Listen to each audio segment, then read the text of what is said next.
Welcome back to XSOAR Engineer Training. This is part 10, SLAs and Timers. Now in this video, our SOC has asked us to start tracking metrics for our use case. We'll be adding in SLAs and timers to our playbook, covering the following topics: setting and managing SLAs for both incident types as well as timers, using timers within playbooks, and managing timers based on field change with automations. Now, a quick word on SLAs and timers. Within XSOAR, there are two main places to set SLAs. One, we can define SLAs on incident types, and these take effect when the incident is created. These are global settings that apply from when the incident is opened to when it is closed. Next, we can use SLA timers, also known as timers, which are a type of incident field. These can be started, stopped, and paused as part of the playbook or via automation scripts. Timers allow us to be very granular in tracking the response to a given incident. For example, we may track the time to assign or the time to remediate as separate items. And with that, let's get to it. We're back in our XSOAR instance, and the first thing we're going to do is talk about where we set the SLA based on incident type. When looking at the incidents that we've brought in previously, we can take a look at the SLA, also known as the due date field, and see that no date has been applied here. It's because we did not set an SLA on our incident type when we brought this in. We can even search for this by searching the due date field, greater to or equal than, and we can even just use now to show any of the instances where that due date is less than or equal to now. To set the SLA on our incident type, we can pivot to Settings, Object Setup, and Types. And we can review our XSOAR Engineer URL Alerts incident type. We can specify the SLA for this particular incident type just by setting the number of days, weeks, or hours within the incident type configuration. For this, we might say that all these incidents should be handled within 5 days, and we can hit save. If we go back and actually refetch a few of these, we can see that that SLA will then be applied on the incident when it is created. We fetched a few new incidents in. If we take a look at these new incidents and look at that SLA field, you can see that the due date or the SLA has now been applied based on that setting that we applied to the incident type. We can search for these specifically, again, using the due date field. We'll do greater than or equal to now. And we can see that we now have the two incidents in with that SLA applied. Next, we can use timers to track metrics for different phases within our playbook. For example, tracking the time it takes to assign an analyst to work it, or the time it takes to remediate it, whether that's from when the analyst is assigned or from when it's determined to be malicious and we move into that phase of the playbook. For these, we can use timer fields, and we can set SLAs on those timer fields as well.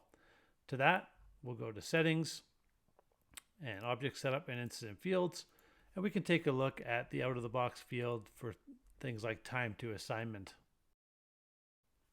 We can edit this timer, and from here we can set the default SLA for this timer. The SLA will be considered breached if the timer is not stopped before this occurs. For example, we can set the default SLA time for our time to assignment to be 4 hours.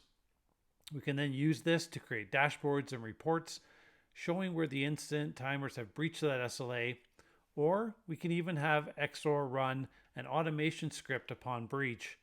For example, we have an out-of-the-box script that sends an email on SLA breach, and we'll cover SLA scripts in a later video in this series. Lastly, we can set the risk threshold as well, which is the threshold where the SLA will be considered at risk of breach, which can also be useful on dashboards. We can hit Save to save our default SLA settings on this particular field, and we can take a look at the remediation SLA field, which allows us to track remediation as part of our playbook. We can edit this timer as well and change the default of 5 days, perhaps saying that we expect all of these to be remediated within 8 hours. We can hit Save, and now we need to go and add these timers into our playbook. The main difference between incident type SLAs and timer SLAs is the incident SLA applies when the incident is created. But in order to use timers and their SLAs, we need to start and stop those timers from within the playbook. Timers do not start or stop automatically. For this, we need to utilize our playbook to do that, which means if you need to track metrics like time to assignment or remediation SLA using timers across different playbooks, you do need to build that logic into each of them.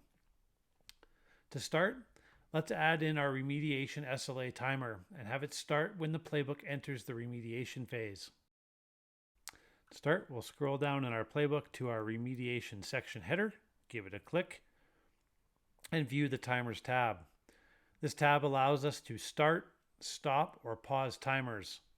Also note that the timers tab is part of other tasks. If we click our defang URL, you can see we also have the timers tab here, which allows us to perform those same actions on timer fields. We can select the timer field that we wish to take action upon. In this case, we wish to start the remediation SLA timer and the action that we want to perform. Now, if the timer was already running, we could pause it or we could stop it. In regards to stopping timers, it's important to note that once a timer is stopped, it cannot be restarted without resetting it. Resetting the timer can be done using the reset timer built-in command, but it works much like a stopwatch, where the previous runtime of the timer will be discarded.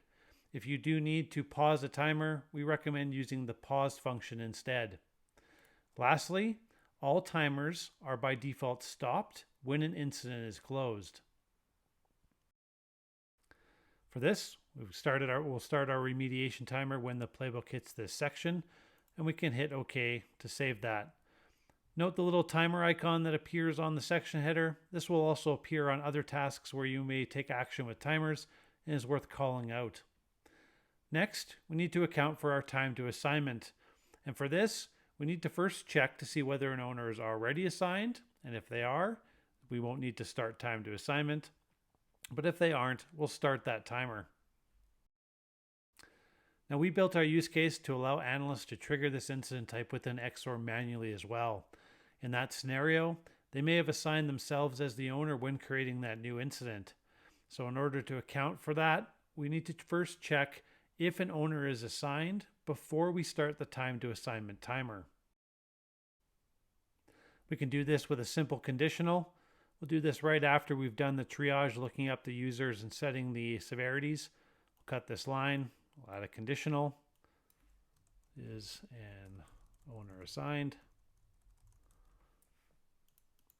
And for this, we're going to check to see if the owner field is empty. We'll search for owner. We'll grab it from the incident details. And our comparator will be is empty. We'll expand this out to get all of them.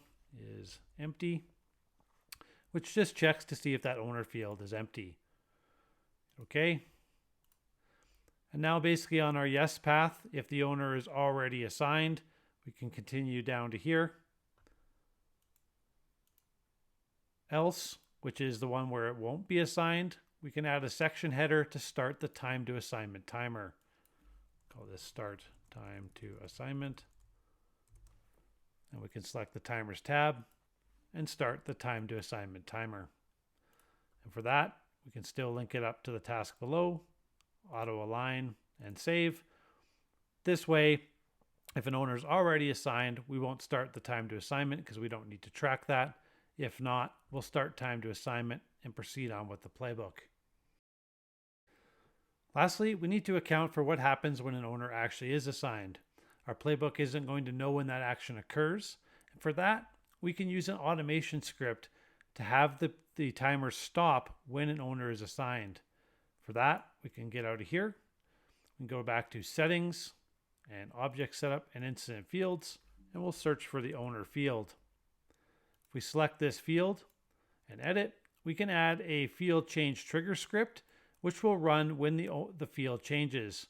And for this, we have an out-of-the-box automation script that will stop the time to assignment timer when the owner is assigned. So we can basically tell XSOAR to run this script once an owner gets assigned, whether it's done by the SOC manager or the owner assigns themselves. We can hit save, and we can go take a look at that script within our automations library just for awareness. Reviewing our automations library, looking at that stop time to assign on owner change script, we can basically see what it's doing. If the owner changes from nothing to someone, then we're going to stop the time to assignment timer via the automation. This way, we can start tracking that metric by starting it within the playbook if no owner is assigned. And the moment that owner field changes to assign to someone, XSOAR will run the script and stop the timer for us. Lastly, we can have our playbook modify the SLA times based on certain conditions. We can either update the SLAs for our timers or for our incident. For example, in our playbook, we set the severity to medium or high, depending on whether or not the user was an admin or executive or a regular user. For this, we can use this same set incident command to modify the SLA time for our time to assignment based on the assigned severity. We'll modify the first task, and we'll set the SLA to be 15 minutes for the time to assignment timer if the user is an executive or admin. To do this, we'll click Add Input, search for the SLA field, and this field allows us to specify the number of minutes to modify the SLA for either the incident type or a specific field. For this, we'll set 15, and we'll click Add Input one more time, and we'll select the SLA field option. This allows us to select which field we wish to apply this change in SLA to. In this case, it is time to assignment, and this is where we use the machine name of the field, which is all lowercase with no spaces or dashes. If we do not specify the SLA field parameter, then the change in SLA will apply to the SLA or due date for the incident type. We can hit OK, and we can repeat the same steps for the medium severity. In this case, adding the SLA field, perhaps we will set this to 60 minutes, and then selecting SLA field, and once again specifying to use time to assignment as the field that we want to modify. In this way, we can modify our SLAs based on conditions within the playbook. In this case, depending on the severity, we'll modify our SLA for the time to assignment based on that severity value. We'll hit OK, we'll save our playbook, and with that, let's review what we did in this video. When working with timers and SLAs, try to remember the following. For SLAs, you can set default SLAs on the incident type or on the timer fields themselves. You can modify these SLA values both on the incident type as well as the timer fields based on your use case or based on conditions like the incident severity. Use the set incident command to modify SLAs for both. When working with timers, remember the following. When you start a timer, these timers must be started as part of our playbooks. They are not automatically started when an incident is created. They can be started via the Timers tab on standard tasks, section headers, or you can even use automation scripts to start a timer. Stopping a timer. The timers can be stopped within the playbook, again on section headers or standard tasks. Once a timer is stopped, it must be reset to be started again, much like a stopwatch. Now all timers will stop when the incident is closed, and the running time will only be calculated once the timer stops. Lastly, you can use the pause a timer function to pause a timer and start it again, which resumes the count for that timer. And with that, thanks for watching, and we'll see you in the next one.